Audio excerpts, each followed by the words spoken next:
ಆತ್ಮೀಯ ಶಿವಮೊಗ್ಗ, ದಾವಣಗೆರೆ, ಮಂಗಳೂರು, ಉಡುಪಿ, ಚಿಕ್ಕಮಗಳೂರಿನ ರೈತ ಬಂಧುಗಳಲ್ಲಿ ಕೆಳದಿ ಶಿವಪ್ಪ ನಾಯಕ ಕೃಷಿ ಮತ್ತು ತೋಟಗಾರಿಕೆ ವಿಶ್ವವಿದ್ಯಾನಿಲಯದಲ್ಲಿ ದಿನಾಂಕ 18ರಿಂದ ಅಕ್ಟೋಬರ್ 21ರವರೆಗೂ ಕೃಷಿ ಮತ್ತು ತೋಟಗಾರಿಕೆ ಮೇಳವನ್ನು ಆಯೋಜಿಸಲಾಗಿದೆ.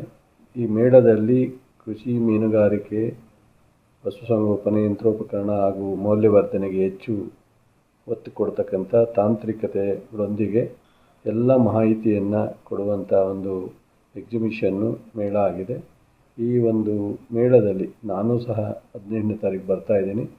ಮಧು ಬಂಗಾರಪ್ಪನವರು ಬರ್ತಾಯಿದ್ದಾರೆ, ಅಲ್ಲಿಯ ಸ್ಥಳೀಯ ಶಾಸಕರುಗಳೆಲ್ಲ ಇರ್ತಾರೆ. ಬಟ್ ವಿಚಾರವನ್ನು ತಿಳ್ಕೊಂಡು ಮೌಲ್ಯವರ್ಧನೆಗೆ ಮತ್ತು ತಾಂತ್ರಿಕವಾದಂಥ ಕೃಷಿಯನ್ನು, ತೋಟಗಾರಿಕೆ ಮತ್ತು ಕೃಷಿಯಲ್ಲಿ